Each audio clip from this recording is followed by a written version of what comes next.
going to show you guys how to use toggle bolts. There are many different types of anchors. This is a toggle bolt, not to be confused with what was formerly trademarked as a molly bolt.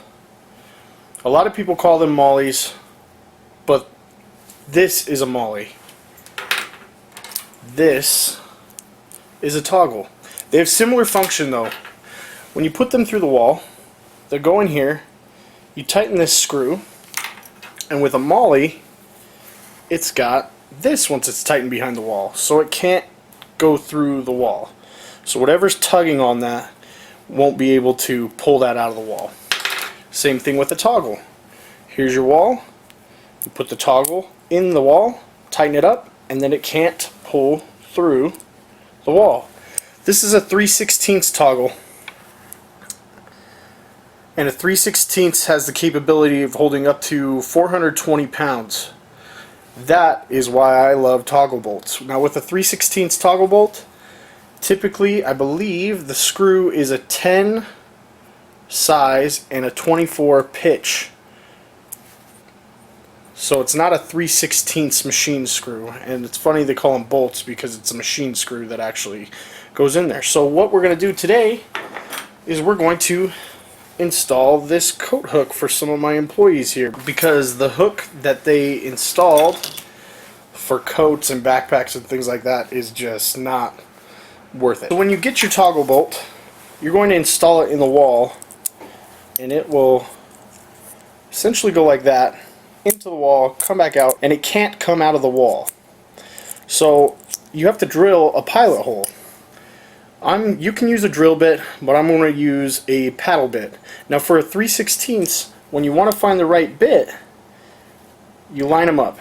See how that bit goes past the edge here? That means this 1/2 inch is too small.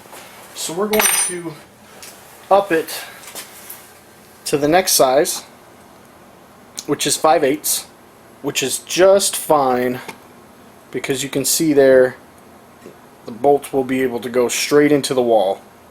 I've already installed one before, and what we're going to do is do 2 toggle bolts just for fun. You don't necessarily need it, because over 400 pounds of holding power will hold these things in the wall. We've already got a little hole here from the last hook that these guys put in here. So what I'm going to do, this is just a little trick, you don't have to do this. I'm going to take a little piece of scrap masking tape, cover that up. Got my hole there still. I know exactly where that's at. And what that's going to do is keep this hole nice and clean when we drill it. I'm going to line my drill up with the hole there.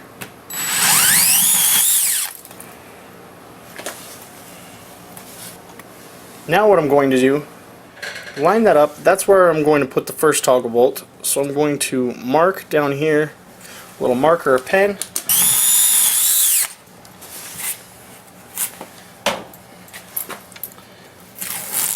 And you can see how close they are together. You definitely didn't need 2 toggles for this, but it'll be okay.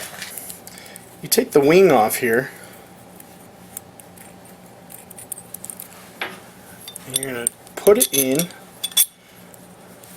to whatever you're going to hang, and you're going to put the wing back on.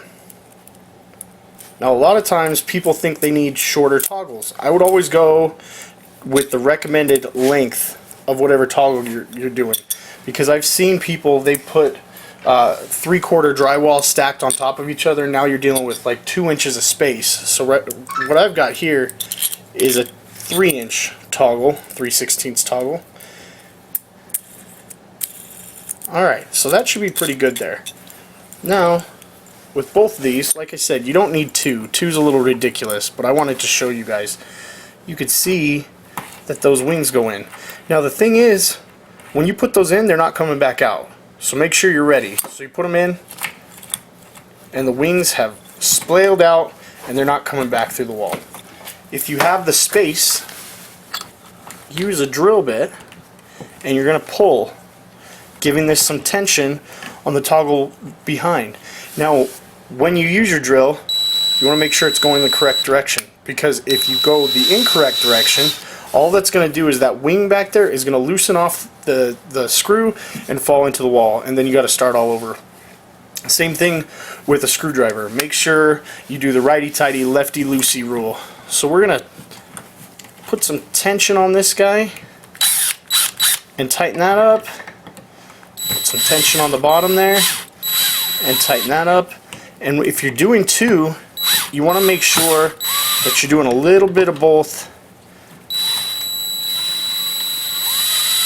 That way you can keep tension on the top and the bottom at the same time. And just go real slow. So you can see here, I went on the top a little too much. But that's okay. So if you have that sort of problem, kind of move this around a bit, and then I'm just going to crank this down so that one is done. Now I've got this extra room here, and I can actually tighten that by hand for the most part. And once it gets real tight, put my drill back on there,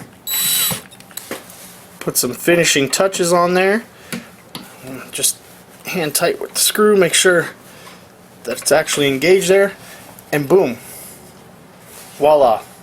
I have a perfect little hook for my employees in their backpacks and their coats. Thanks for watching, everybody. Hopefully you found that informative. If you got any criticisms, keep it to yourself. We'll talk to you guys later.